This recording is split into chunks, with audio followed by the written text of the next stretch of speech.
This is, in effect, my final lecture in this series about Popper and metaphysical issues. I'm going to be talking today about Popper and the mind-body problem. First of all, in this area, Popper's earliest interests. Popper had some material on the mind-body problem in his early writings on psychology. This is available in German in his Frühe Schriften, but I fear that my German is not up to grappling with it, so I can't discuss it here.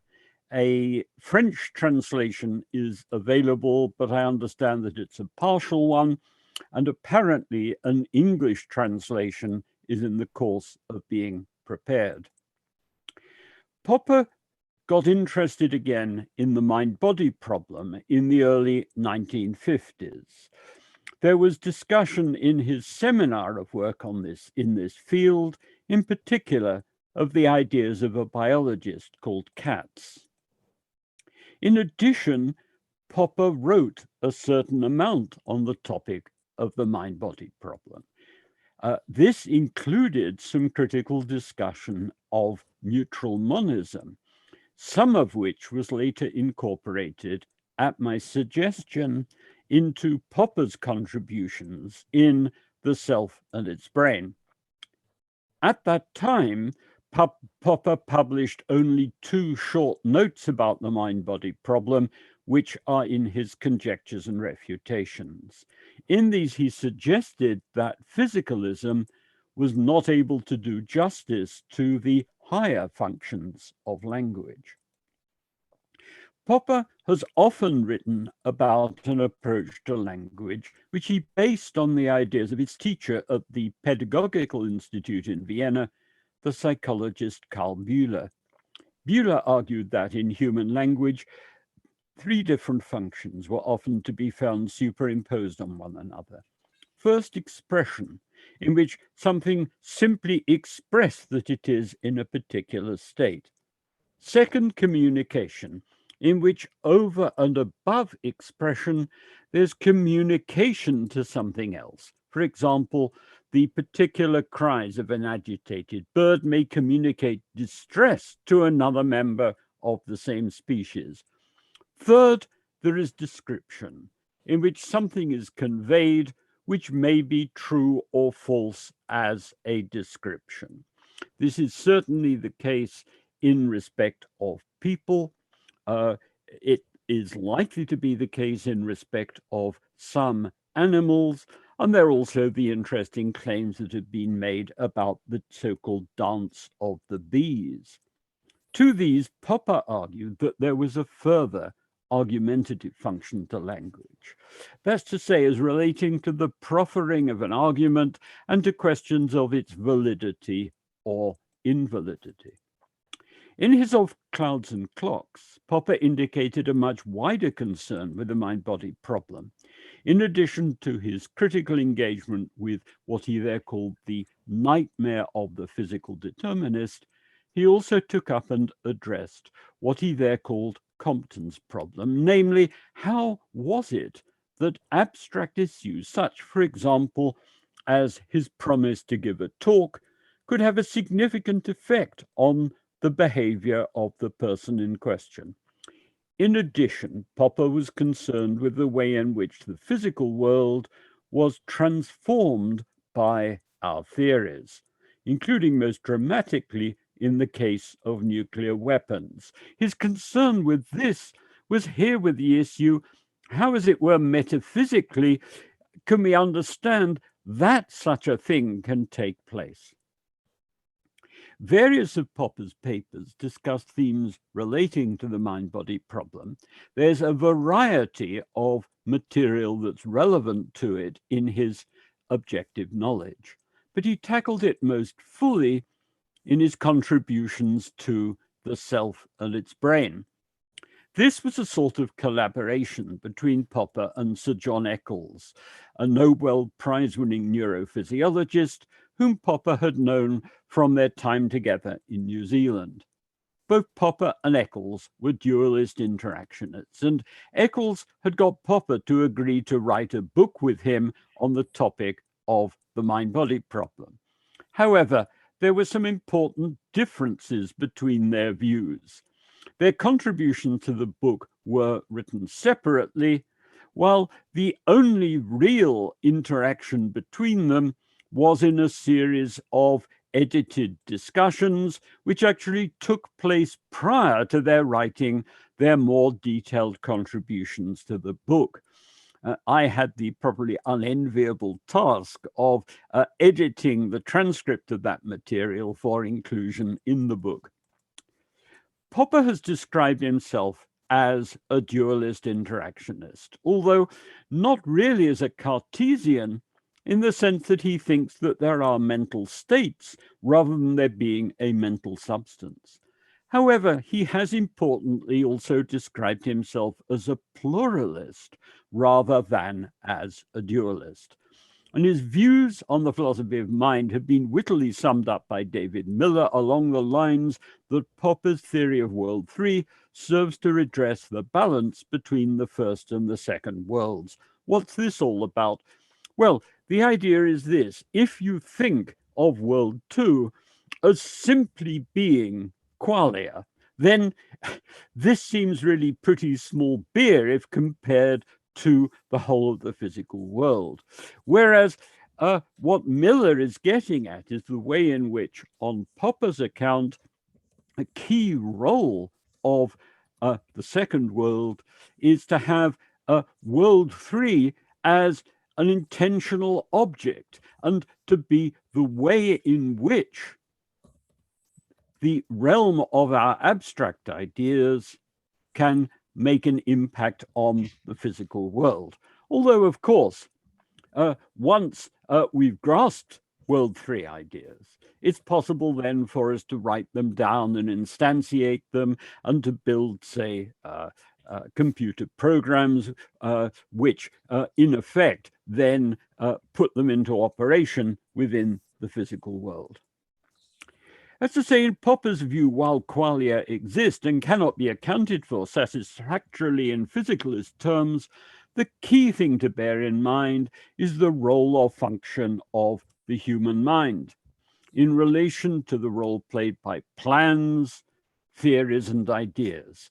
That's to say, what's characteristic of Popper's approach is the idea that these things make a key difference, both to ourselves and to the world, and that only an interactionist approach can do justice to this. Popper's starting point is to suggest that a dualist interactionist approach is the most obvious one for us to take, in the sense that some kind of dualism, often associated with ideas about survival beyond death, although that's not a view that I think Popper shared, has been held for a long time, although, as I've indicated, it's not a view that he himself held. His own view is that there seems to be good evidence of consciousness on the part of some animals, to say nothing of us. And then what Popper does is to pose the question, if we start from such a commonsensical idea, is there any good reason to give up on such a view?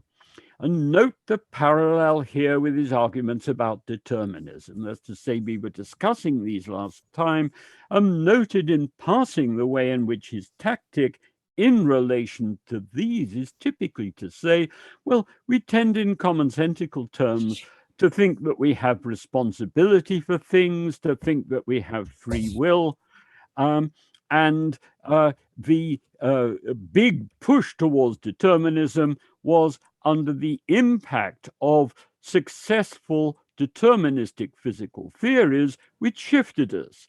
And Popper is saying, in effect, is it the case that there are good theories which should shift us from our intuitive ideas? Could I just ask briefly if everyone could mute? I'm getting some sound interference. Thank you very much.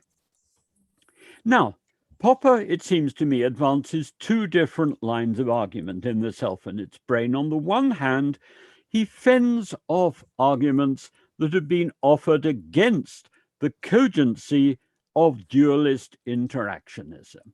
On the other side, he argues against the acceptability of ideas that have been offered as a substitute for it. And I will, in this quick overview, take us through both of these things. It would seem to me crucial to bear in mind in this context Popper's general views about philosophy. That's to say that we are in all this dealing with programmatic ideas which we can hope to lead to the development of science and other forms of knowledge, rather than attempts to demonstrate that particular things are correct by means of analytical arguments. What about arguments against dualist interactionism? Popper discussed three of these.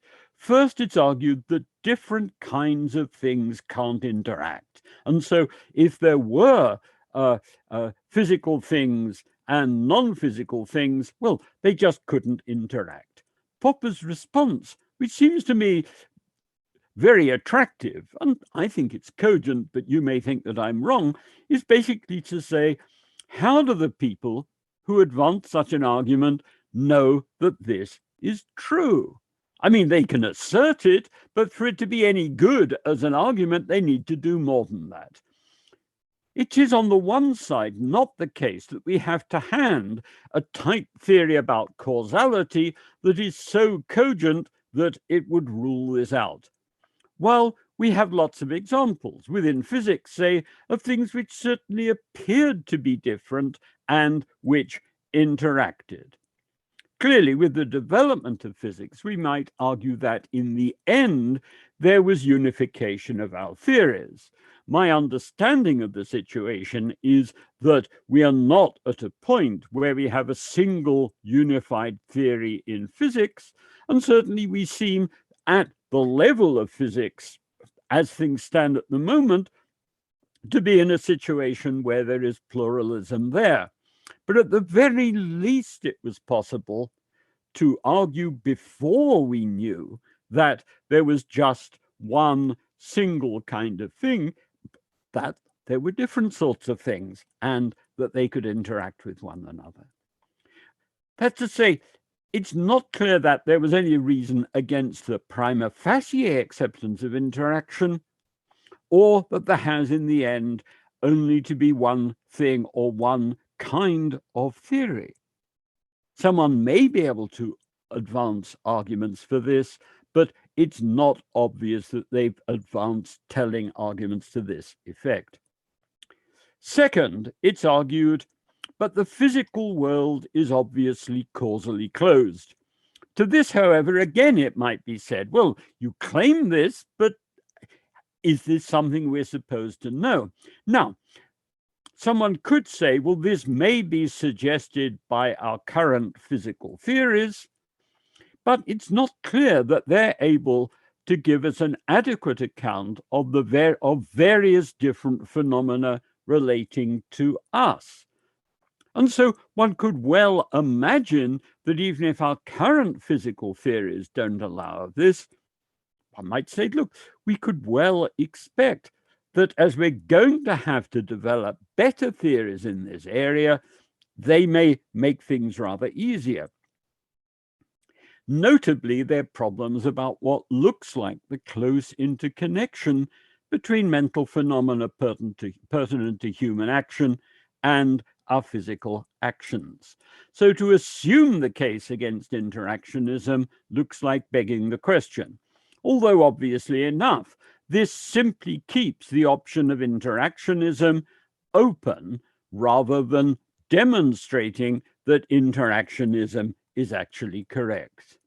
Third, what about the conservation of energy? People have said, look, we surely take the physical world to be self-contained in respect of energy.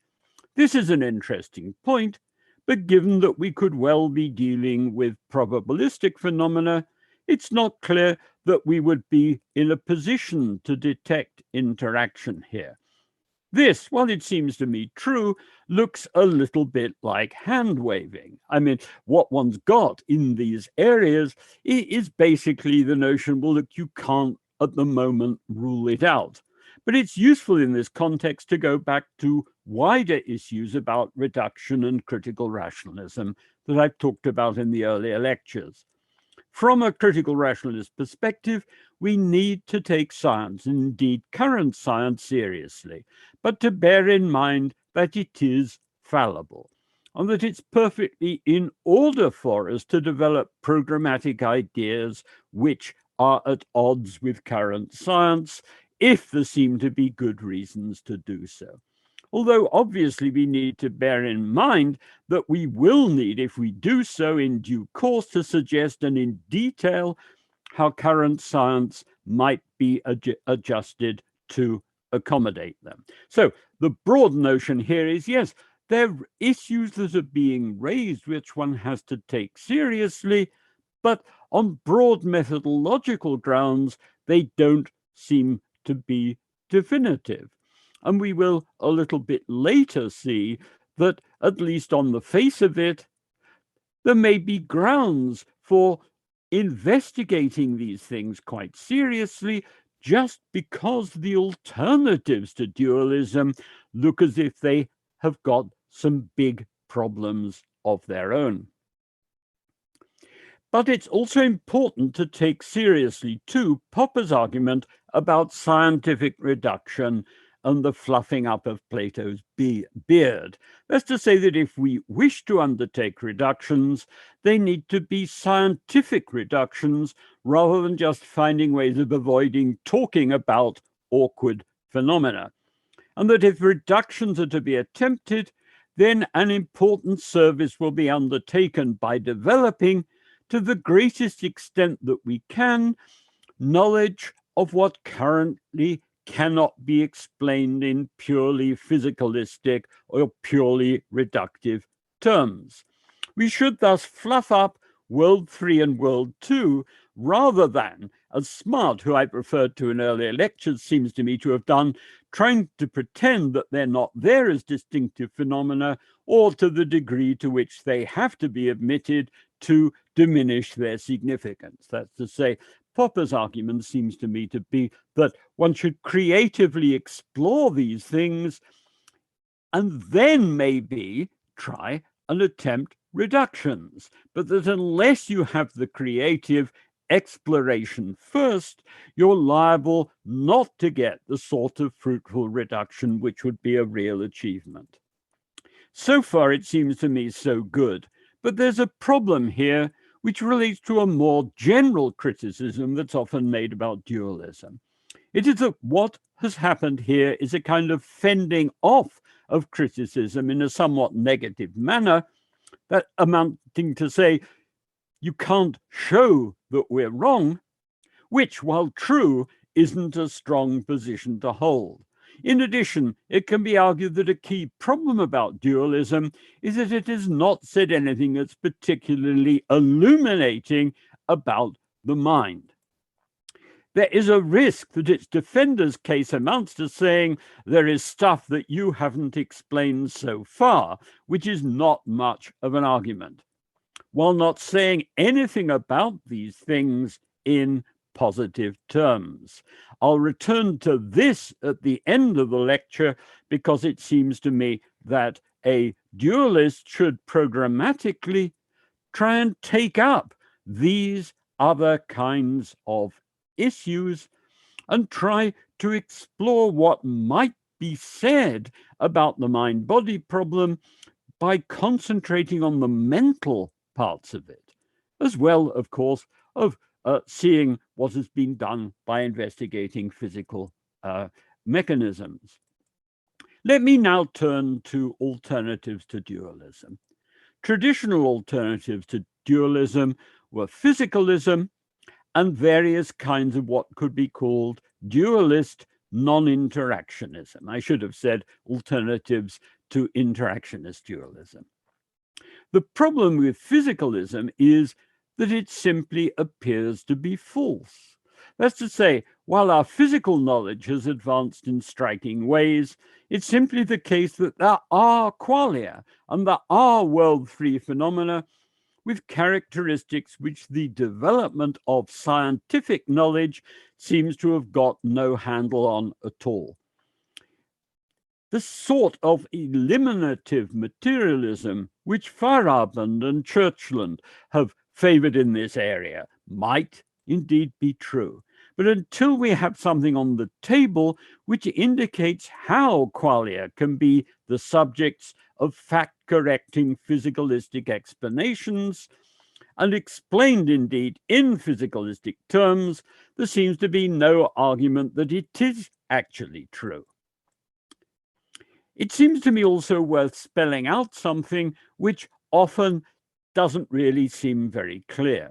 That is, we should ask, just what is physicalism claiming? There are, in effect, two different kinds of issues here. First, is it being claimed that in principle, mental phenomena and the world-free characteristics of all phenomena can be explained in principle in terms of what physical science says exists? That's to say that all we need is physical science. If this is the case, one might ask further, is this current physical science or some physical science of the future? What is physical science taken to consist of? Is the hope here that physics will explain everything now or at some time in the future? Or is the view that there are different levels to reality with, as it were, emergent properties and laws at different levels? That's to say, is it thought that in the end, physics as such can explain everything, or do we need both physics but also various other kinds of sui generis science? Is physicalism in fact a program for the reduction of everything to physics? If so, well, if one wished to pursue it, it might be worth looking back at Popper's scientific reduction and the essential incompleteness of all science for some just general issues about the incompleteness of many of the things we tend to take currently to be scientific reductions. It's also possibly worth looking too at his opening address to the Bedford College Conference in 1965 called Beyond the Search for Invariance, which has finally seen the light of day in the collection of Popper's papers on Parmenides called The World of Parmenides. If, as Popper does, one raises questions about science as a search for invariance and about principles of conservation, this would seem to me also to suggest issues about what kinds of explanations we might reasonably be looking for within science. That's to say, I think that this is usefully looked at in connection with the general issue of the scope of scientific reduction. What about the second issue? Well, the second issue, which in a sense follows on from what I've just been saying, relates to the question of how physicalism is understood to relate to what one might call common sense materialism. By this, I mean that there's a level at which we ordinarily operate, in which we interact with other people, with animals, with tables and chairs, and so on, kind of physical things with various properties, where they behave intelligently and are influenced by different kinds of cultures and traditions and so on. But how is this to be understood as relating to physicalism? There are effectively three aspects to this. The first is that some people who see themselves as in some sense a materialist or a physicalist, in effect just operate at this common sense level.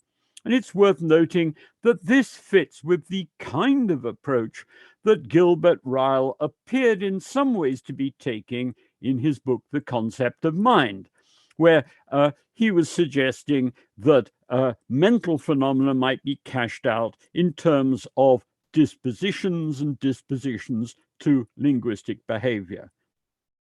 It's also striking that Ryle also wrote in favor of a non-realist understanding of science, one which did not suggest that a scientific understanding of things might serve to threaten common sense. Why? Because on Ryle's account, it was just a way of making inferences.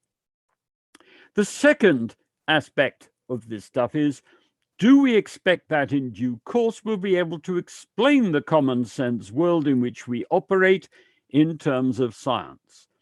This is an issue also for the critical rationalist if he or she takes a realist view of science. That's to say, someone can ask us, well, how does our scientific understanding of things relate to our common sense understanding of things? But it seems to me equally to face those who wish to operate at what I've called a common sense materialist level, just because as our scientific knowledge develops, it poses questions for a sort of intelligent matter view of us.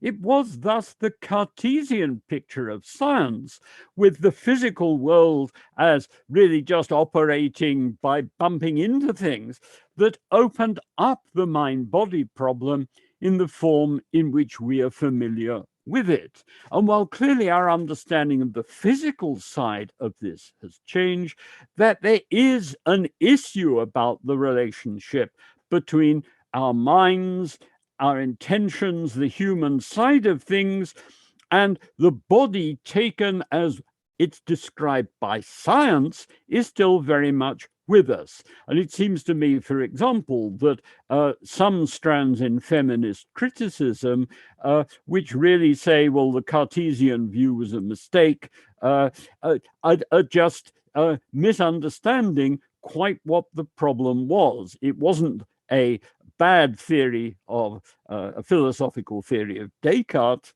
The central problem that he put on the table for us was, how do we understand the human in the light of the way in which science and its picture of the physical is developing? And as it is still with us, it poses a key question of how we understand intelligent human behavior, and whether our scientific understanding of this doesn't pose problems or difficulties for our common sense ideas in relation, thus, to the world as it's disclosed by science. The third aspect, there's the phenomenon of World 3, and also all we've been able to do by way, for example, of information technology. Clearly, we can create instantiated World 3 objects, and we can also simulate and improve on and transcend all kinds of human World 3 operations by making use of programming and IT. The key issue, however, is, I think, can we understand these things naturalistically? That's to say, if someone has programmed a computer, there will be various physical movements going on underlying what's happening.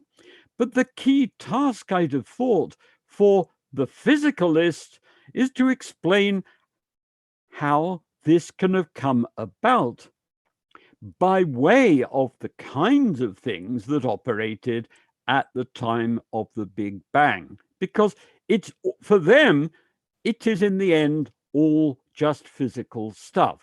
That's to say, is all that's going on, and not just the operation of such instantiated World 3 products, just everything that there is.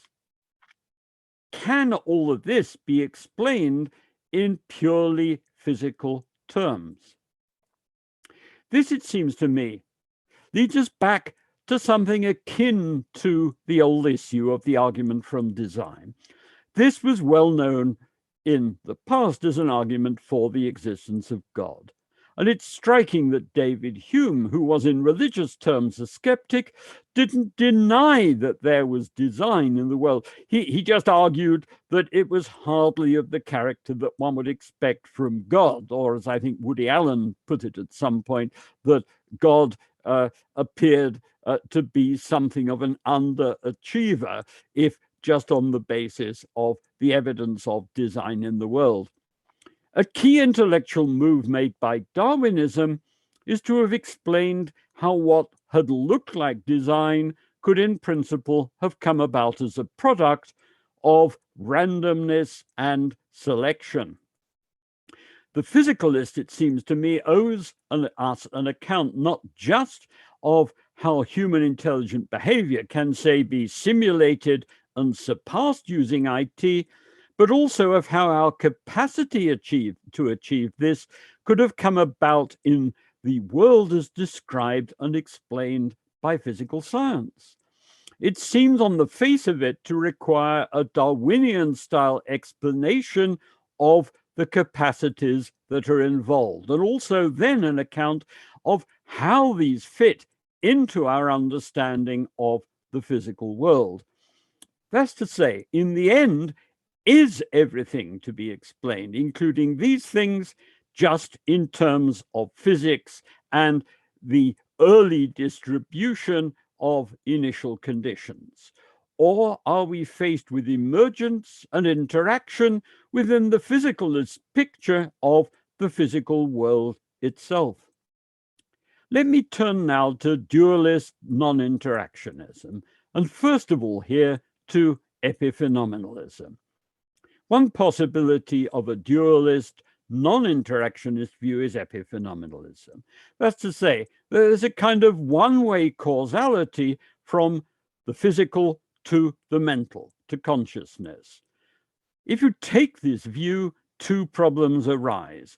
First, if there is causality in one direction, it's not clear why, in principle, there couldn't equally well be causality in the other direction. That's to say, if you're an epiphenomenalist, because you don't think that the mental could affect the physical, well, what is the account you're giving of how the physical can affect the mental, and why couldn't that, in principle, bear interaction in the other direction? That's to say, we seem to be left in the dark about what the causal mechanism here might be, and it would seem to run into the conservation arguments that were raised against dualist interactionism. That's to say, if there is one-way causality, this, on the face of it, looks as if there's a kind of leak from the physical into something else. Second, on the epiphenomenalist account, consciousness as such does nothing. I will discuss this only briefly. If anyone is interested, look at John Watkins' book, Human Freedom After Darwin, that pursues this issue in more detail. If an evolutionary account is true, consciousness seems at best to be redundant. All selection takes place at the level of the physical. But while it is possible that the epiphenomenalist account could be true, it would seem to me as if everything would have been the same if we either had no mental experiences, or that we had them, but that they had no relation whatever to, say, the physical movements that we might make, or to the courses of action that we might undertake. That is to say, everything, as far as I can see, would have still been the same if we had consciousness, but that it was just a dreamlike jumble of images. By contrast, that we should have conscious experiences which are action relevant would seem to me to be a miracle. The epiphenomenalist might say, well, I've got a fully physicalist explanation of things, like the fiasco at the beginning of this lecture when I couldn't get the updated version of Zoom to actually work properly. They might say, well, there are physical explanations of all of this, but why then was there the close interrelationship between my experiences, my guesses about them, possible thoughts that people had about how to remedy it, and so on, and the actions that I took?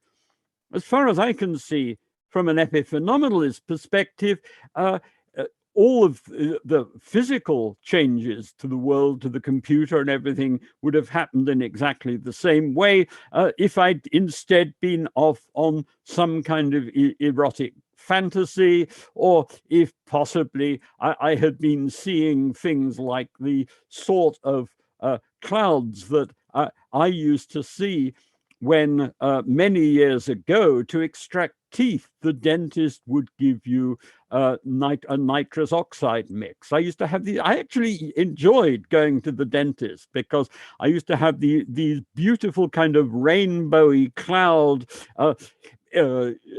images and so on while this stuff was going on. Now, if that had been going on from the epiphenomenalist perspective, as far as I could see, all the physical movements would still have taken place. Just on the grounds that if they weren't, everything in terms of our actions would still have been just the same. Third, on such an account, theories and so on don't affect the world. All that occurs physically is to be causally explained simply on the basis of physical theory, where this would include the physical developments which gave rise to, for example, nuclear weapons or great music. We have already noted that we don't seem to have any idea about how we could explain these things in physicalistic terms. Clearly, we may come to develop such ideas, but at the moment, it looks something of a problem.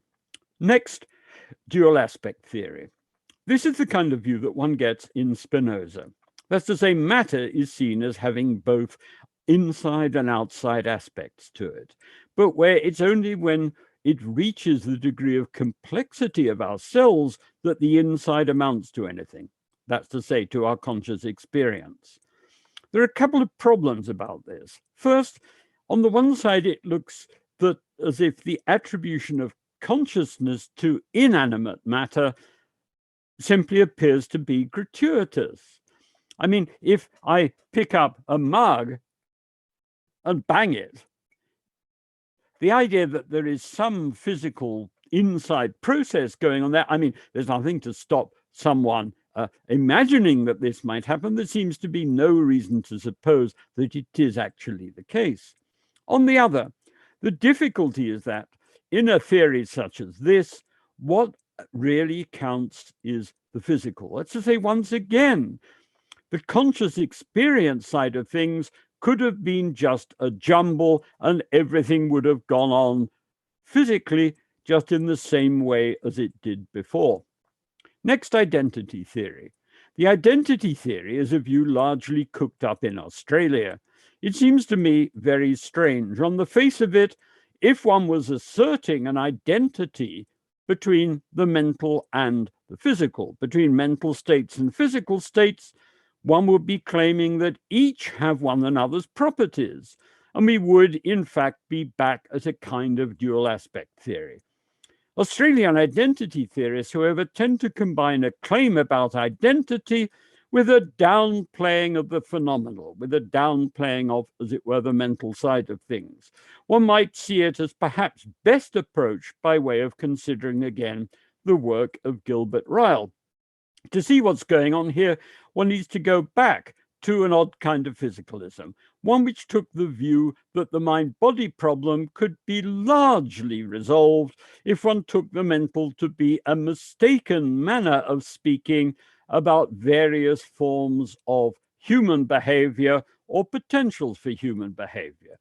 There were different versions of this, from crude views put forward by behaviorist psychologists to Gilbert Ryle's sophisticated linguistic behaviorism, in which, in his concept of mind, the mental was analyzed to a considerable degree, not just in terms of behavior, but also of linguistic behavior and of dispositions, and including dispositions to engage in linguistic behavior.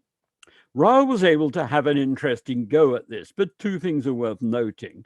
First of all, Ryle's approach doesn't deny that there are some inner things, that there is more to an itch than a disposition to scratch one's arm or one's head at a particular point. Dreams also, and the issue about an itch amounting to more than a disposition to scratch. Indeed, just what Ryle was doing is a matter of some controversy, and if you're interested in this, as ever, the Stanford Encyclopedia of Philosophy article on him, freely available on the internet, makes for quite an interesting read. Second, as I suggested was the case with Smart, it seems to me possible that Ryle himself didn't have all that much of an inner life. I mean, clearly there seem to be very significant differences, but in terms of how people experience things. To give a domestic example of this, I was this morning thinking about an article that I was going to write, and at the same time I was picking blackberries to go with some apples. My wife started saying something about emptying a barrow full of rubbish. And I just didn't know what she was talking about. It transpired that actually I was standing just about next to a wheelbarrow full of garden rubbish. I hadn't noticed that it was there. If someone had asked me, well, what have you seen? It certainly wouldn't. And I think there are many examples of this kind of thing where people sort of, as it were, standing in the same location may experience very different things. This is also the case with regard to memory.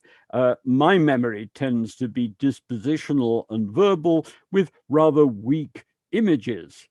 Trelzegers Hansen, Karl Popper's editor, had a very special kind of eidetic memory, so that for him, if he's trying to remember, say, when someone had written something, he was able to conjure up in his mind's eye the book, turn to a particular page in the book and read the lines down and the information off that. Now, I couldn't imagine, as it were, quite having mental furniture like this. And so I'm suggesting that there is a certain amount of variation here, and that certain kinds of slightly tweedy Englishmen may have the sort of mental experiences which make a view like Ryle's a pretty good description of them. But this may well be libelous. We'll just have to see.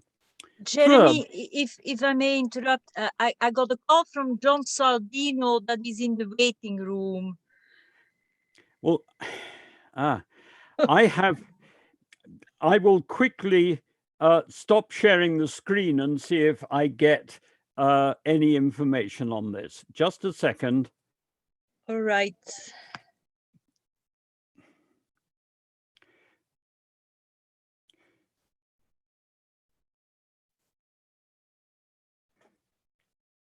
Thank you very much.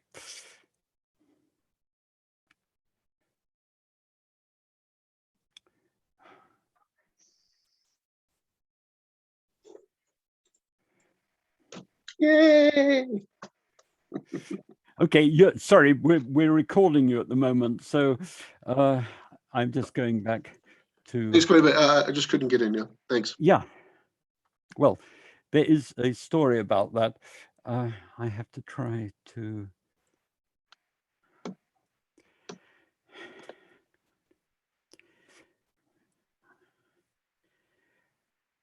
I'm sorry, I have no idea now how to get back into share screen. There we are.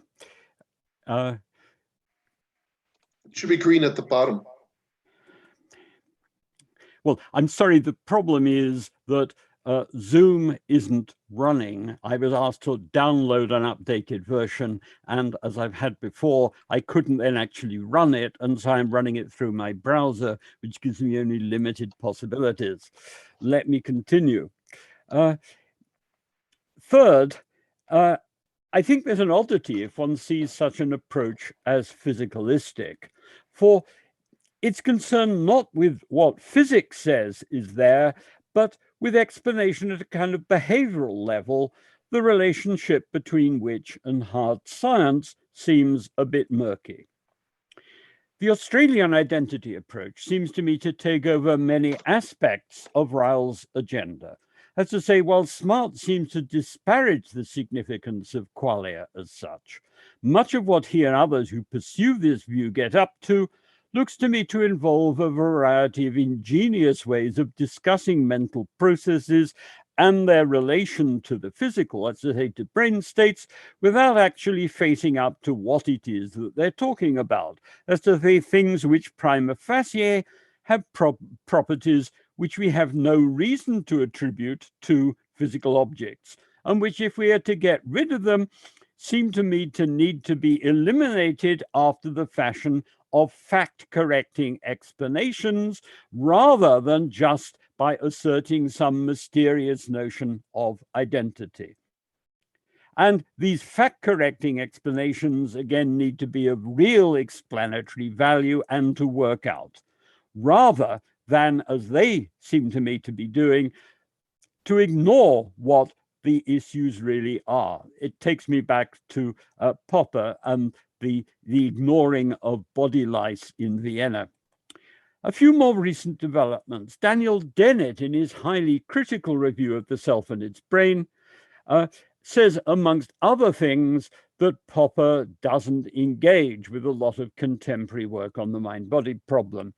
He seemed to me, however, not really to appreciate two features of Popper's approach. First is that, as a non-justificationist, it seems to me that Popper was limited to discussing programmatic features of different approaches. It would certainly be nice to offer more specific suggestions as to how things might work from one's favored perspective. But to do that would be quite a task, and obviously something that would be highly conjectural. The second is that, as almost no one is today a dualist or pluralist interactionist, Popper needed to offer a lot of general argument for the prima facie cogency and plausibility of such an approach. There has obviously been a lot of detailed work on which he didn't touch, and I will here make a couple of comments about this. First, there's been in the philosophy of mind developments often referred to as functionalism. The problem about this is that, from a metaphysical perspective, those involved with it seem in effect to have been neutral as to how their approach might be interpreted metaphysically. So they've tried to explain how, in physical terms, particular mental functions are discharged, while being kind of agnostic as to how ultimately one might try and explain this. But if one's concerned primarily with the metaphysical issue, it's not clear that engaging with this, though it may be interesting in particular cases, is particularly pressing. My ANU colleague David Chalmers is well known for having argued that, over and above issues about the mind-body problem that might be investigated in terms of how they operate in functional terms, there's also the so-called hard problem. That's to say, why is there consciousness at all? Why is it that various operations are in fact accompanied by consciousness? I'd agree with Chalmers completely about this, but Chalmers seems to me to end up simply suggesting that qualia, that's to say, the stuff of conscious experiences, are just, as it were, one distinctive fundamental feature of the universe.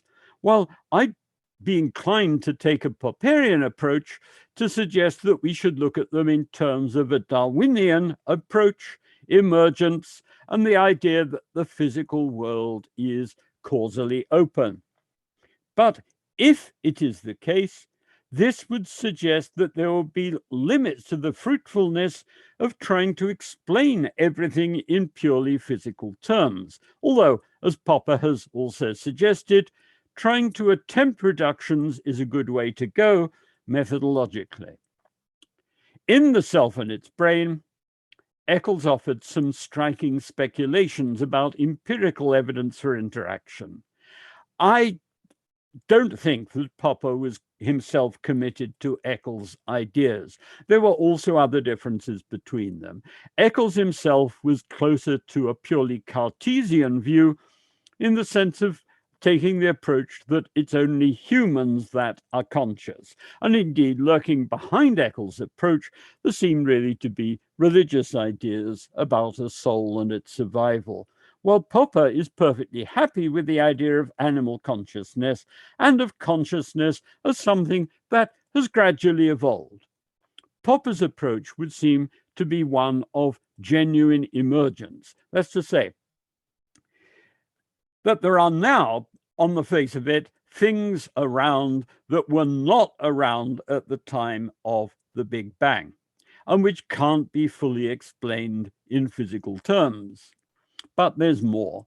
Not only for Popper is the physical world prima facie not closed to our minds and beyond them to our theories, but that if we have consciousness, then in his view, for it to be there in the form in which we have it, it has to do something. That's to say, on his account, if it exists, and we need to offer an evolutionary account of ourselves, then we have to talk about the ways in which the existence of consciousness does things.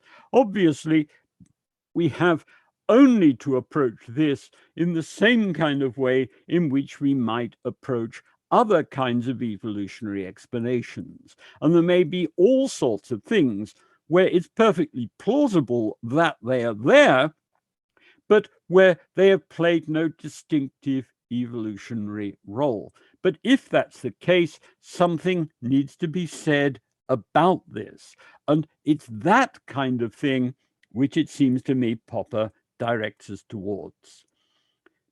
How, for example, or whether there was an evolutionary advantage to creatures which first started to have the glimmerings of consciousness, or at the very least, why it didn't hurt them, as compared, say, with those creatures which were purely physical. If it is there on his account, we need to look at it as a new and genuine causal level of plastic control, although, as I've also said, we can also offer explanations for why things have the kind of features that they do, even though there seems to be no particular selection for them. I mean, for example, imagine that there is a builder building a wall out of stones or rubble. Suppose that the builder is blind.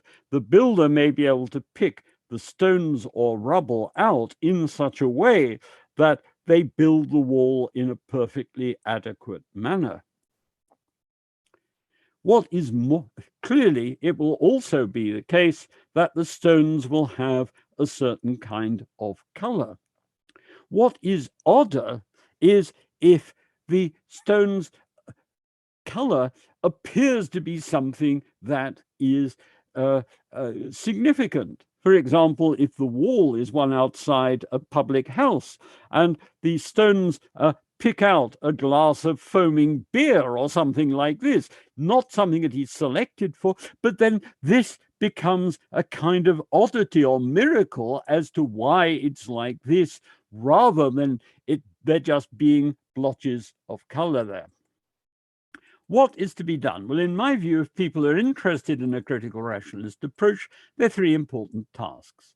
First, it would be good for them to engage, for example, with a volume like Braddon Mitchell and Jackson's Philosophy of Mind and Cognition, which is a basic but fairly solid introductory text on the mind-body problem, written from a perspective which is hostile to dualist interactionism, to see what a dualist interactionist might make of it, how they could engage with it critically, and so on. and to offer an alternative programmatic pluralist interactionist response to the kind of issues which they discuss and the sort of arguments that they give for them. Second, it seems to me really important to develop as rich an understanding of mental and world theory phenomena from a dualist interactionist perspective as one can. And one might, if one were setting out to do this, find that work that's been done by people working in phenomenology could be useful. That's to say, one might look at the work by functionalists and by writers such as Dennett, who think that work on what Chalmers calls the easy problems of the philosophy of mind in physicalist terms will resolve everything, to take issue with their approach when it seems appropriate, but also to see whether these issues might be approached fruitfully in explicitly interactionist terms. This, I'd have thought, would look challenging and interesting in itself, but it would also perform the important Popperian task of fluffing up Plato's beard, so that non-dualists really then are given something to try to get their teeth into. That's to say, it might help save them from simply avoiding the tasks that they need to accomplish if a reductionist approach here is really to be successful. What about free will? I think that this is best understood from a Popperian perspective as follows. First, the nightmare of the physical determinist is broken, along the lines indicated in Of Clouds and Clocks, by virtue of seeing us as it were, flame-like creatures which emerge in an indeterministic universe. We are characterized by plastic control, with our conscious minds as the highest level of control on top of a hierarchy of controls. These, however, typically operate critically. That's to say, the role of reason in one way or another is to evaluate ideas which, as it were, may well up from other sources. This means that most of our actions can be both free and also, in a certain sense, determined by other things, not least in the simple sense that in many cases we have no reason to intervene. I mean, a lot of what we do is just simple and straightforward, and we don't have to think about it. I mean, there are levels of control operating, but we don't really have to think about them. And similarly, there may be all kinds of things which we do which are prompted in pretty tightly deterministic ways by other things where it's fine. I mean, there is no reason why we should be conscious of these things or do anything about them. It also means that those views of freedom, which see it in terms of everything having to depend creatively on us, look to me badly mistaken. Rather, I'd see it as a matter of the openness of our actions to critical scrutiny on the basis of reasons and our concerns and so on. And this in turn leads on to the interesting problem of autonomy. I'll endeavor to say something about this from what I would take to be a critical rationalist perspective in the second series of these lectures, assuming that it takes place and that there's anyone still listening. And I should probably say in the light of today that Zoom actually allows me to communicate with anyone. I will there engage with the broadly analytical literature on the subject of autonomy and seek to show what can be added by an explicitly critical rationalist viewpoint. But at this point, I will stop and I will come out of the screen sharing to the best of my ability. And I'll open everything up to discussion. Because of the disabilities that I'm under at the moment, if you want to get in on the discussion, can you use your electronic hand, please? Because using this version of the program, I can't see, I have no way of displaying people. Okay, Margareta. You're muted, Margareta. Yes. I have noticed that Popper kind of, instead of mind-body, he published his book where he called it The Body Mind.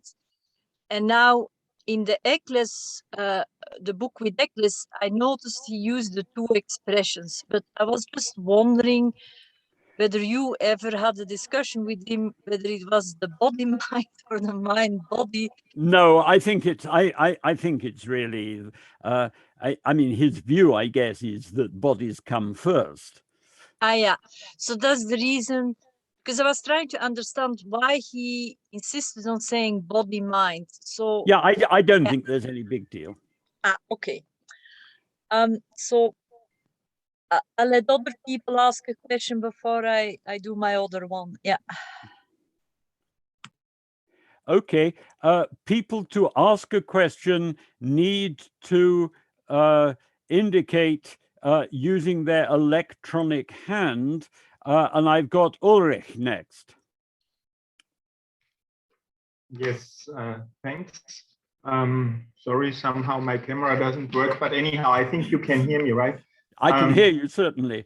So I was just wondering, in the end, also when you interacted with Popper personally, I was just wondering now, the way you described the mind-body problem from different perspectives, this may be very useful in practice for some psychological considerations and philosophical. But is there a real problem to be solved? Let me phrase it this way. So physicalistic view, if you take physics as not being deterministic because things can emerge and then you have probabilistic relations, but still things can emerge and you cannot predict everything. Along these lines, to me, it seems that a pure physicalistic explanation of our mind as a result of our brain structure and the bits in there, right, charge state and so on, would be possible. But of course, we cannot say it is that way, but I see no way of excluding it unless you can really do a magnetic resonance tomography and have two people in the exact state and then let them go and let them tell you what they feel and whatever. So again, just to get back to it, do you and did you get from Popper the sense that this is a real problem that is sort of fundamentally important for general philosophical issues and that we can solve at this point? Again, my point would be that you cannot really exclude this physicalistic approach. Okay, what I would say is this. Because we're dealing with different competing philosophical or your camera now is functioning. Because we're dealing with competing philosophical explanations, we're not in a position, or we're seldom in a position, to demonstrate any more than that one particular version of these doesn't work, or where we may be able to say to someone, look, in the light of the following difficulties, it's just not clear how you're going to set about explaining it from your perspective. And so clearly, you might say there could be a way of explaining everything physicalistically. Although I'd go back to say, well, if someone's saying that, they need to say a little bit more about what they're talking about. Do they mean everything could be explained in terms of physics? If different sciences and the relationships they've disclosed come in, what is their relationship to physics, and so on and so on and so on? I would take the heart of the problem to be a problem, not the solution, but a problem with which Descartes was grappling, which is that we have at one level of understanding things, the notion that we are responsible for things, that we can be held morally accountable for things. There's a kind of level of understanding of the world and of our operation in it, which looks very different from an understanding of things which basically says what is taking place is simply the a manifestation of the physical laws which were present at the time of the Big Bang, together with certain elements of chance. And so for Popper, he's wanting to say, and it's just one exploration, and I would say this, to say, look, if you think that all there is in the world is in the end going to be a matter of tight, purely physical theory, it's difficult really to make much sense of how we conduct our day-to-day lives and how we hold perhaps ourselves responsible for things, and so on and so on and so on. If you inject into this indeterminism, then certainly you don't have this kind of notion that everything that's happening now, including my moving my lips and fingers and so on, was actually ready built into the universe at the time of the Big Bang, but it still doesn't seem to give you an adequate account of what makes us human and how we conduct our lives. And so what I think Popper is trying to suggest is, on the one side, what kind of things might be necessary to give an account of that. And here these notions of hierarchies of plastic control are significant.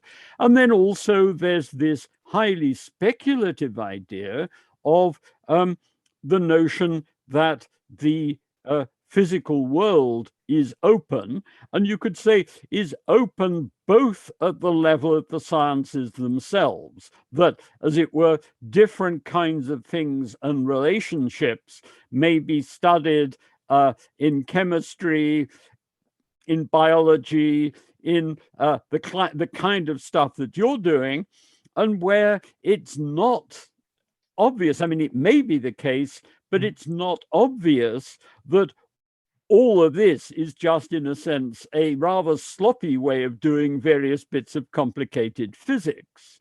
Mm-hmm. Now, we'll see. I mean, clearly, this is one broad hypothesis about how we might go, which would then be something that people could work on and try out in terms of, does it do better than various other competing hypotheses? And so you have in Popper, and it seems to me this is how a lot of his own writing, the kind that I've been talking about just in these last few lectures, has to be understood as saying, look, it's perfectly acceptable for us to be engaged in looking at different speculative approaches to how we might understand things. And what's more, we may be able to throw up unexpected difficulties for one of these, but where the proponents of it may nonetheless then bounce back and give us an improved version. So it's not a matter of a knockdown argument. It's a matter of thinking, okay, what are the different ways in which we might understand this? And for example, with regard to the stuff I've been dealing about now, I mean, is it the case that we have to make sense of human beings and their lives and so on, to go into, to move into this rather baroque looking and rather strange looking picture of the universe? Or actually, can one explain ourselves and what's going on perfectly well without having to get into that? And the notion there is, well, you can have both detailed empirical work,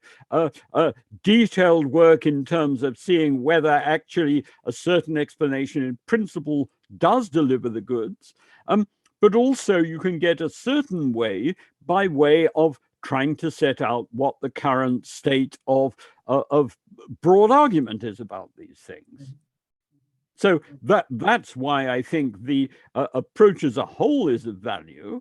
And then I've done my best to set out what I take Popper's approach to be, but clearly that may well not get anywhere, or it may be something where the few people who are attracted to it are just kind of outclassed by what some other people can do. But then you can say, I think, pretty much the same thing about all our attempts at large-scale understanding of the world and of our place in it. Is that okay? Yeah. Thanks a lot. Okay. But maybe let me just for thinking. Yes, because of course. Margareta was also very interested in these things, and we just had an offline discussion about David Deutsch and his views of artificial intelligence and whatever, right? So let me just keep this thought here. Is really, I would say, again, it all makes perfect sense, like also World 1, World 2, and World 3. But I would just maintain it. It may be worthwhile to also clarify it within critical rationalism, that critical rationalism does not exclude, and I think also Popper's writings and ideas would not exclude, just to put it this way, that indeed worlds 1, 2, 3, and also mind, body, wherever these things are in there, or the mind and mental states, really come out of, again, likely not deterministic, but still out of basic physical states and relations, right? So that it could be whatever you then call physicalistic, and that would not deteriorate the value of World 3 and World 2, but it could be an emergent phenomenon of the underlying simple physics in a way. And I think it might be helpful if it's not clarified. I mean, you clarified it now, right? Also in writing, sort of, that this is indeed wide open, right? Well, yes. I mean, it's open in the sense that there are some views which really, as they currently stand, simply don't seem to be tenable. And clearly, as a programmatic approach, someone might take such a view. But I think the big question then is going to be, well, in what you said, you referred to emergence. How should we understand the emergence? Is it the case, for example, that what is going on is in some way just fully predetermined by the state of things at the time of the Big Bang? Or is it the case that we're talking about that plus objective indeterminism? Or are we talking somehow about providing explanations of these things by way of those first two factors, plus also Darwinian selection? And is it the case that this gives us everything that one needs? And it seems to me that the broader critical rationalist approach is one which says, well, there is legitimate room for different competing research programs here. That it would be good if people try and spell out what they're up to, because at the level not just of detailed explanation, but at the level just of the broad cogency of what's going on, someone who's not attracted to it might say, well, look, that sounds all very well, but for the following reason, there looks to me to be a big problem with it. And in an earlier lecture, I talked about intelligent design and said that a big problem that I found about the work of some of the people involved in that is that they argue that there are, as it were, bits of intelligent design, but where they occur, and they're occurring in a sea of things for which they admit that there are perfectly good Darwinian explanations, just seems to offer us a picture that doesn't seem to have any coherent sense to it. Now, they may have an easy response, but the criticism has to be put and one has to ask them. Or someone might say, well, look, at the moment, I'm working on a rather particular difficult technical problem. I hear what you're saying. I can't stop now, but I'll make a note that indeed that's something that I or someone else need to get back to. Okay. I've got now John. Yes, hello, thank you. I just wanted to say I agree very much with what Ulrich has just said with regard to emergence. I'm just wondering if I'd ask about Popper's motivation for insisting on dualism, because I know he had a very different approach, or he rejected very much Ernst Mach's idea of neutral monism, because he thought it was a regression into idealism of a sort, and even cited Lenin's piece on empirical criticism with this regard. What is his motivation in insisting on dualism rather than monism? Is it because of this World 3 hypothesis, etc.? No, I mean, I think he thinks that the world is dualistic. Mm-hmm. I mean, I think that he thinks that, it's a prima facie way in which we take the world and understand ourselves. And I think that he thinks that the case for abandoning it in favor of a physicalist monism isn't as strong as most people seem to think.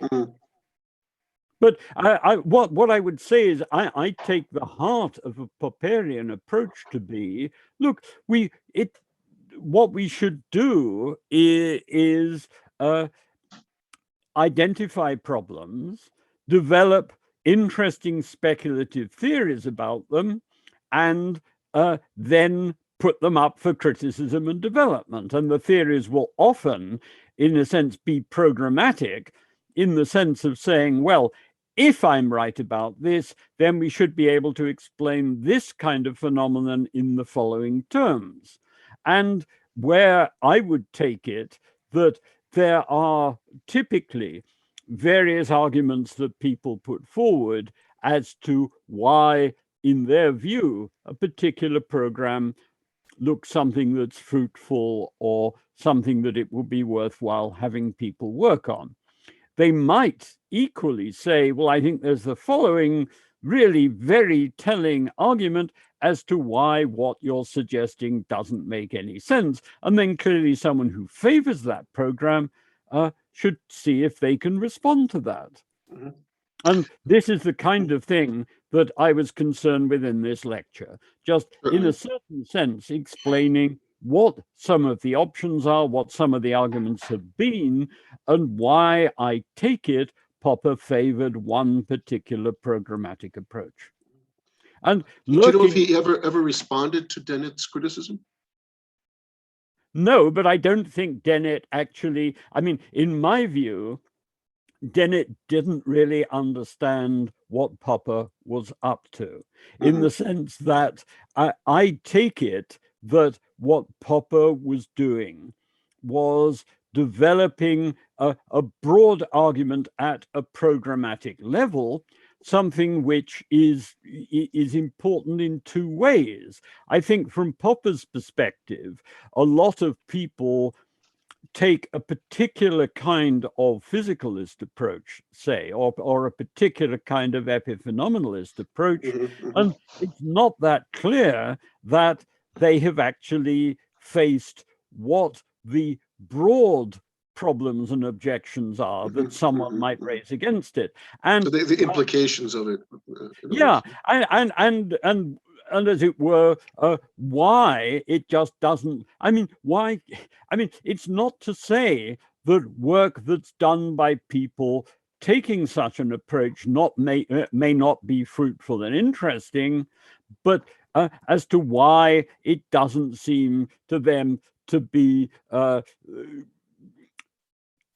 have a kind of monopoly on cogency of the kind that these people think that it does. And in addition, Popper offered, and I gave a brief account of this, there's more of it, some responses to people who had said, that really there are some obvious problems as to why dualist interactionism couldn't be right.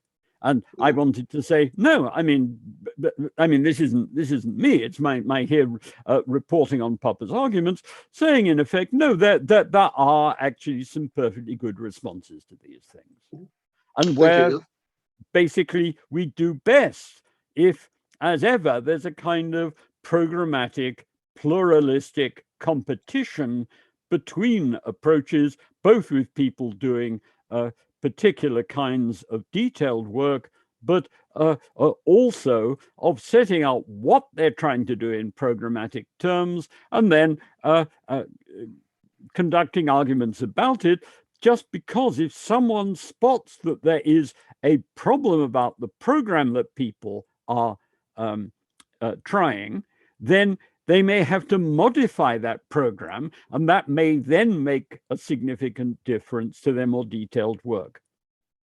Okay. Thank you. I've got Philip now. Hi, thank you. Sorry, some of these points may have already been addressed, but let me, if you don't mind, very quickly. No, not at all. State a few things. I think you're right in terms of opening up a pluralistic investigation. That is the key advantage that we have conferred by Popper's approach. He doesn't close doors prematurely. He encourages, as you suggest, a kind of fluffing of the beard in a constructive and effective way. However, I wonder whether there is simultaneously an implied limitation by suggesting that there are just three worlds. I mean, he of course, this is not conclusive. This is not prescriptive, but he's offering a suggestion that there is more than just one world, and there's perhaps more than just the two levels that have traditionally been taken, namely the mind and the physical universe. And he introduces world three. World three, however, is a very interesting concept. It is a theoretical world, a world of objective ideas, which is invariably embedded in matter. It is itself a different type of material universe, distinct from the physical universe that would exist without theory, or at least seems to exist pre-theoretically. World one, he takes as pre-existing as the if insofar as there is an original world, it is the world one, and that world three emerges later. The question of what he asserts about world two is problematic. He suggests that world two attains autonomy from world one only when there is world three available. So in other words, the autonomy of world three, the autonomy of world two, the irreducibility of world two to world one processes is almost entirely dependent on the existence of world three. So either world two is a distraction, if you will, a derivative or dependency of world three, or you know, maybe someone can explain why we still need world two. It seems to me that we can get along quite nicely with world one and world three, and perhaps subdivisions within world three, such as replacing the subjective world with an intersubjective component of world three, where there is active debate and curation of previously archived or previously developed objective theories.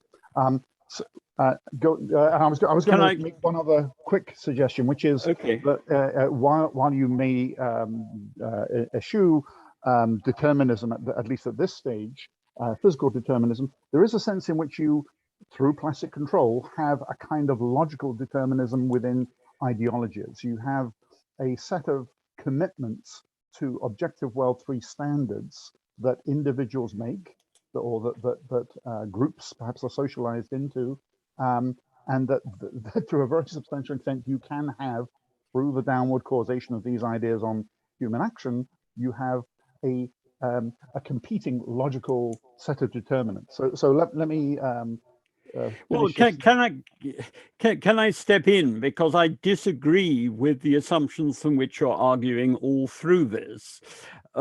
So could I say something about that and then please. turn back to you for a rebuttal and development?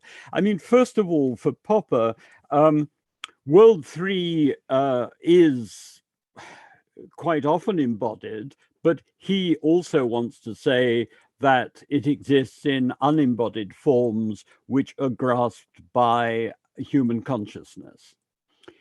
Second, he doesn't think that human consciousness can be explained otherwise in purely physicalistic terms. I mean, he does also think that there are qualia, but I mean, in a sense, one might say that you could look at Popper's approach to human consciousness as in some ways being akin to that of the phenomenologists. That's to say, of stressing, I mean, the intentionality of it in terms of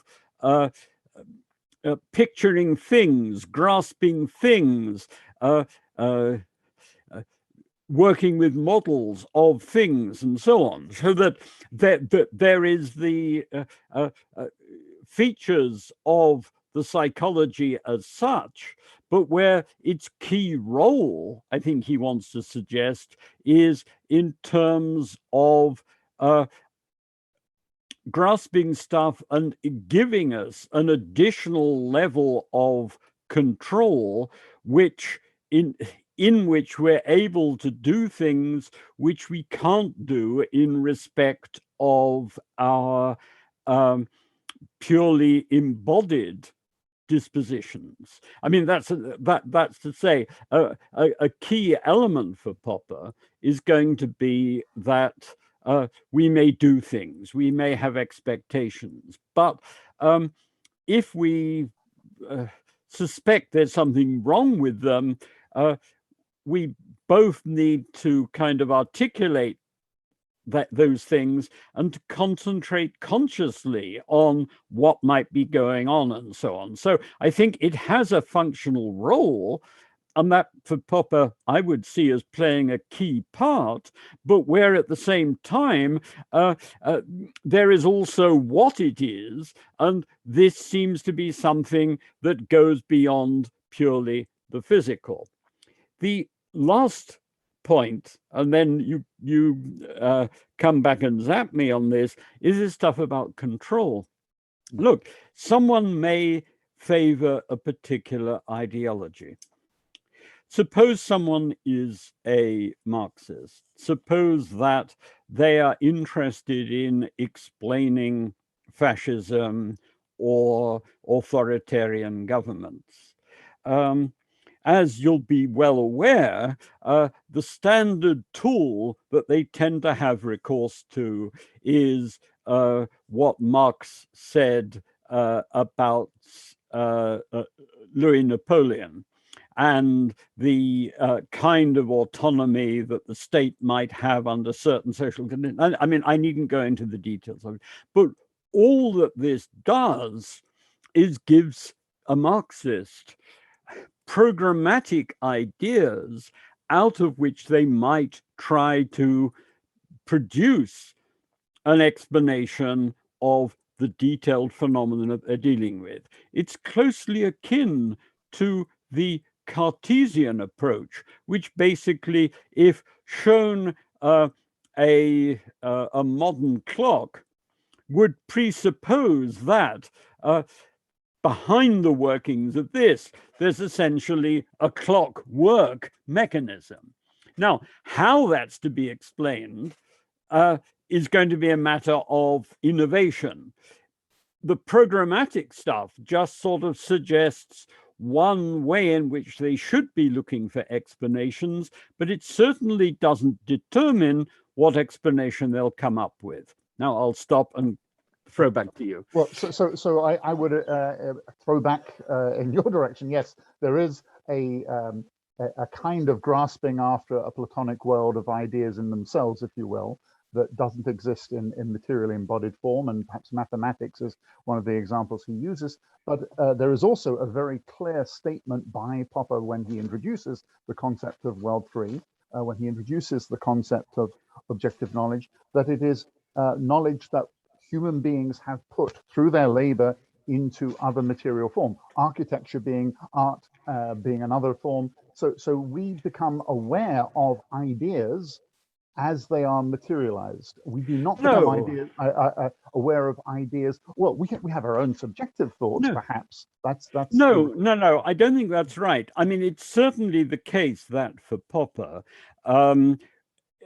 we can have world one exemplifications of various world three things. There can be different instantiations or different physical interpretations of different world three ideas. But Popper also stresses the existence of world three autonomously of world one.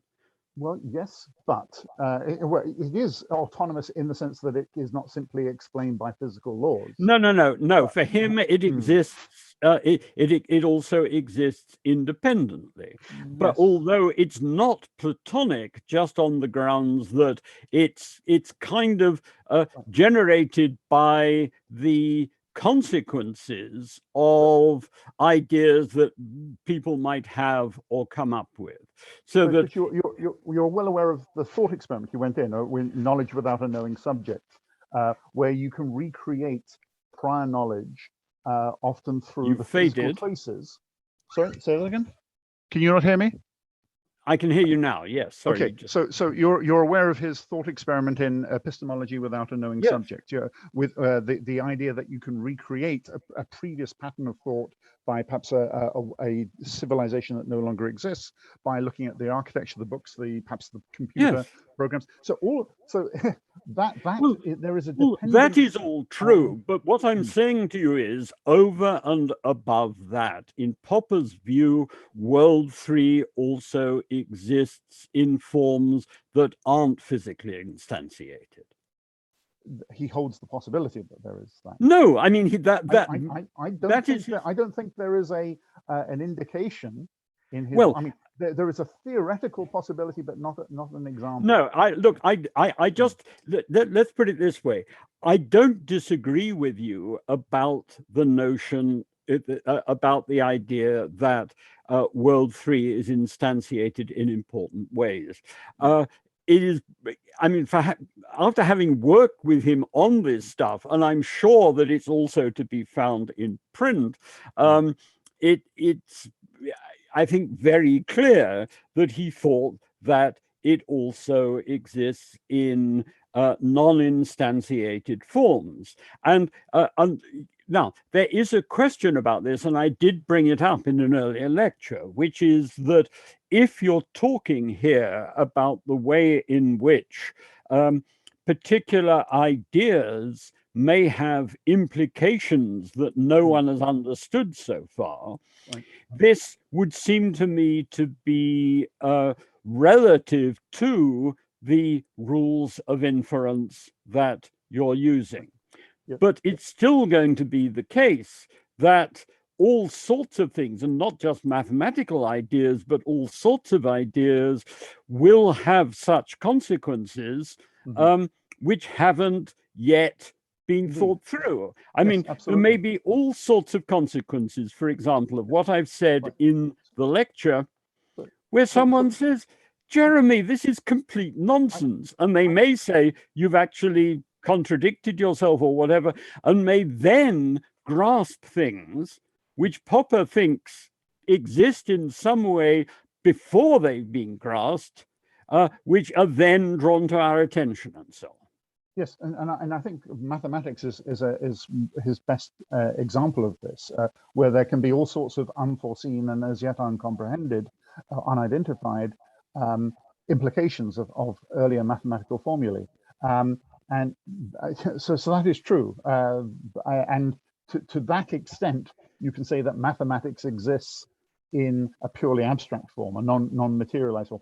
But let me just back to one other point before you rebut my most recent, and that's, and probably I should at this point, this should be probably my last. But oh gosh, what was the thing that I wanted to come back to? Oh yes, you're about World 3. So he argues, when he discusses World 3 in objective knowledge, sorry, World 2 in objective knowledge, he says all the important categories that psychology investigates are categories that are World 3 concepts grasped or adopted by the individual. They are commitments.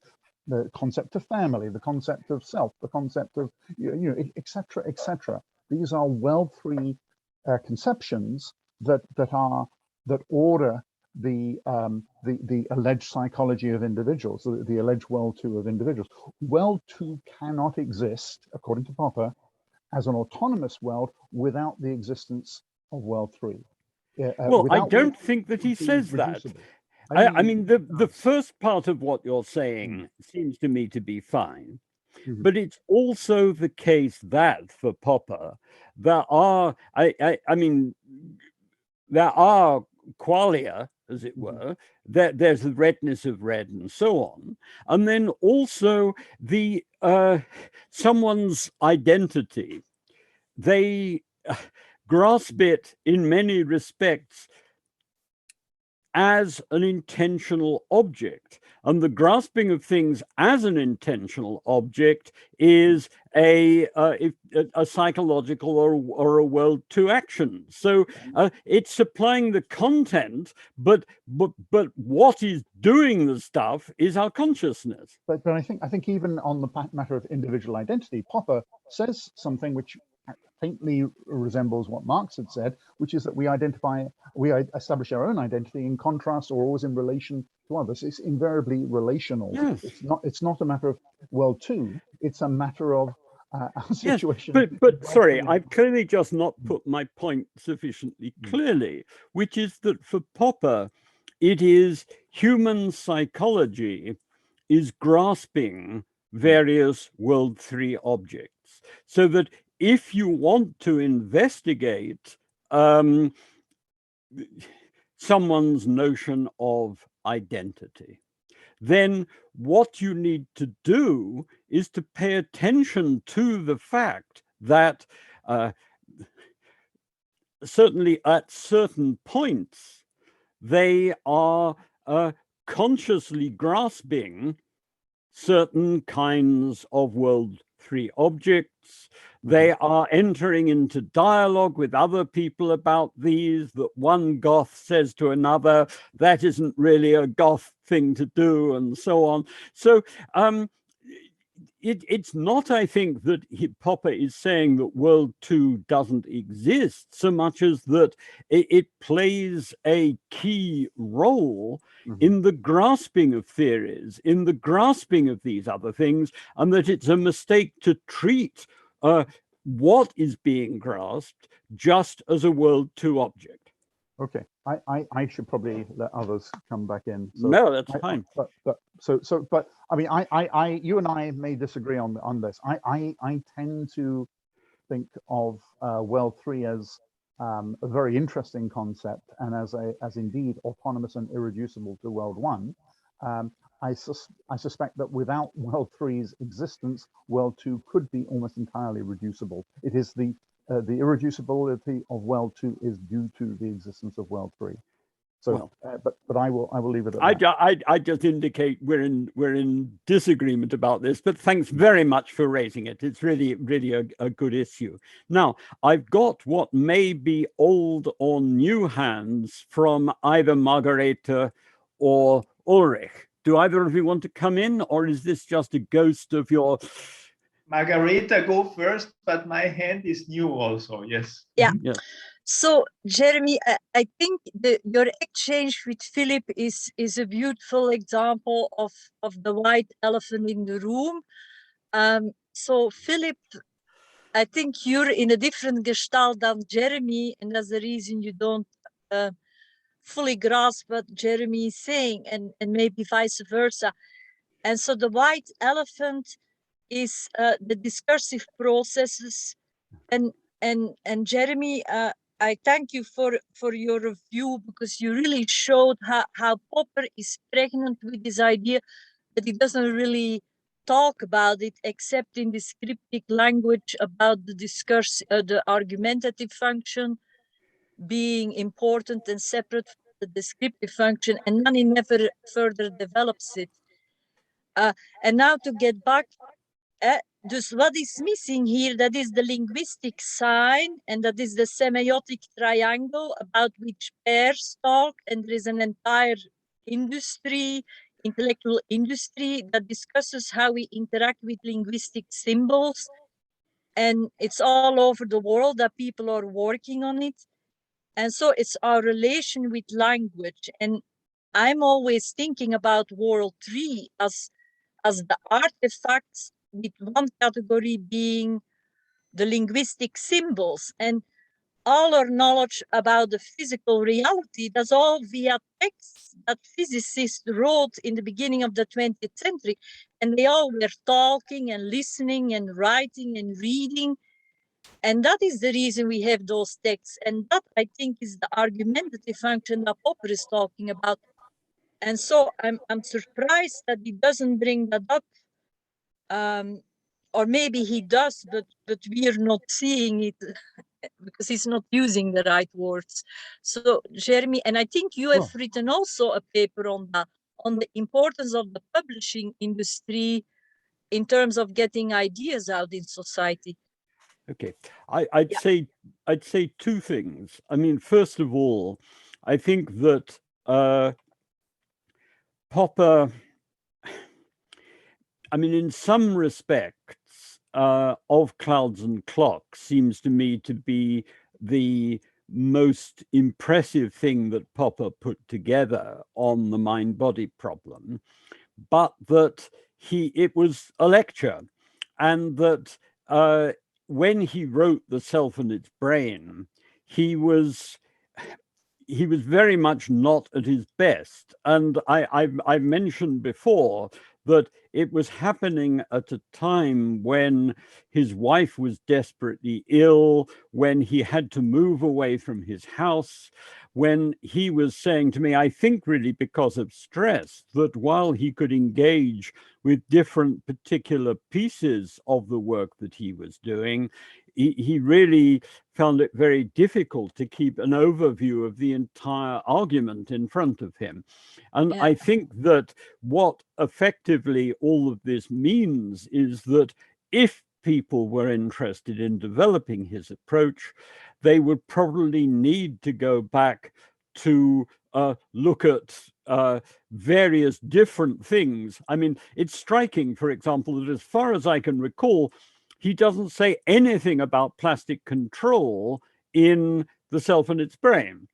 And equally, you might say, well, this stuff about language, I mean, he alludes to briefly, but doesn't elaborate on it. And in a sense, we just don't get the concerted and systematic work from Popper, which would have been good. And there was also this problem that Popper and Eccles had sort of got Popper to agree to write the book with him. Eccles then finished his part with the scientific bits referring to then current scientific papers, and was then putting huge pressure on Popper to get his bit completed so that Eccles' stuff didn't get scientifically outdated. And as a consequence of that, and this is why I've tended to stress the programmatic aspects of what's going on, I think that it would be a very much a matter for people to try and reconstruct things.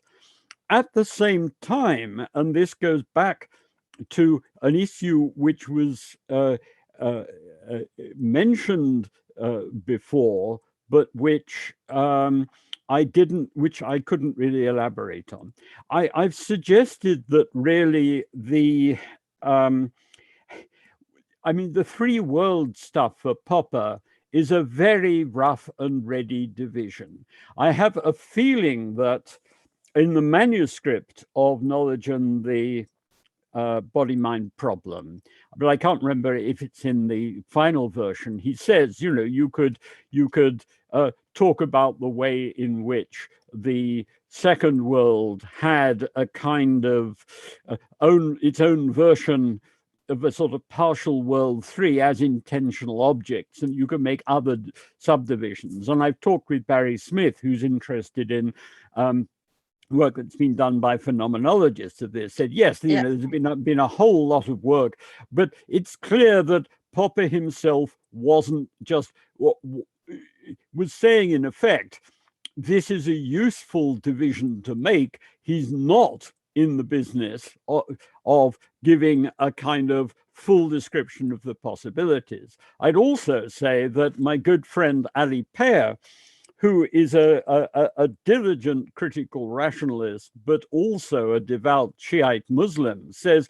but there is a fourth world of God and so on. And so there are possibilities for argument about this. And I think it's a mistake to see what Popper is doing in this particular stuff as almost doing the academic equivalent of thumping his fist on the table and saying, look, you need to make some important distinctions here because otherwise you'll get things badly wrong, as distinct from saying, I am going to lay out in full detail what is the case.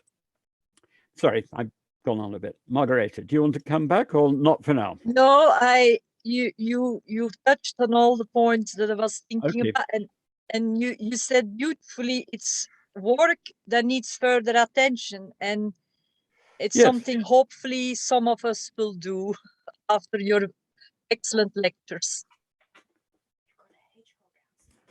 I'm sorry, I have just been told that there is a hedgehog outside, which interests me very much. They are a small, prickly creature of which we don't have many around here. My wife has just come in and informed me, but I have first my duty to Ulrich, the last hand.